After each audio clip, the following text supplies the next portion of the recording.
Assalamualaikum warahmatullahi wabarakatuh.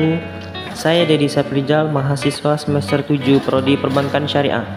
Pada kesempatan kali ini, saya akan memberitahu teman-teman semua bagaimana sih sebenarnya budidaya telur puyuh itu. Puyuh termasuk ternak unggas yang bertumbuh kecil, tetapi pertumbuhannya cepat dan cepat menjadi dewasa. Beberapa keuntungan yang dapat dikemukakan dengan berternak puyuh antara lain, ternak ini merupakan sumber protein hewani sehingga dapat memperbaiki gizi keluarga. Pemeliharaannya tidak memerlukan banyak tempat karena kandang seluas 1 meter dapat menampung 50 ekor burung, sehingga peternak dapat diusahakan di halaman yang sempit. Puyuh lebih tahan terhadap penyakit daripada ayam. Kotoran tidak begitu berbau dan dapat pula dimanfaatkan sebagai pupuk. Dapat menambah penghasilan sehingga efektif untuk usaha wira swasta. Puyuh bertelur rata-rata setelah berumur 2 bulan. Produksi rata-rata dapat mencapai 70% per tahun. Sesudah umur 2 tahun, sebaiknya puyuh tidak diternak lagi karena produksi telur telah menurun. Dengan bibit yang baik dan dengan perawatan yang baik, produksi telurnya dapat mencapai 300 butir per tahun setahun. Beberapa puyuh jantan yang sudah dewasa dapat mencapai 100 sampai 140 gram, sedang yang betina 110 sampai 110 gram.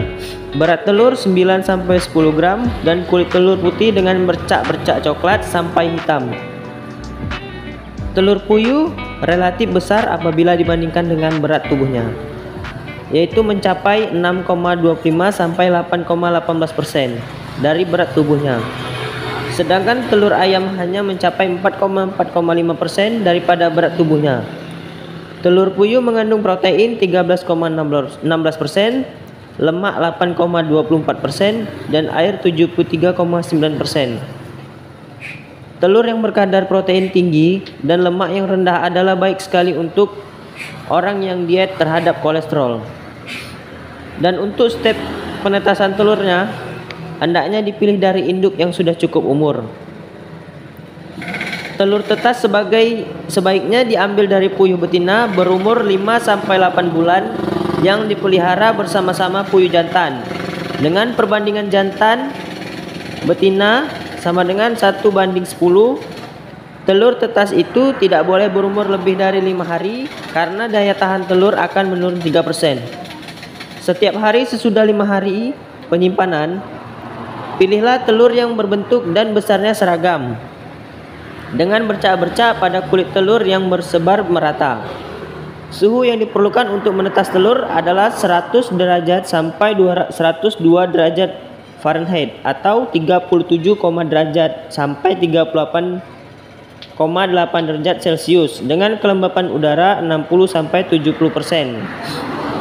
Sebelum dimasukkan dalam mesin penetasan, kulit telur diberi tanda, misalnya warna merah. Hal ini memudahkan di kemudian hari untuk mengontrol apabila telur sudah diputar atau belum.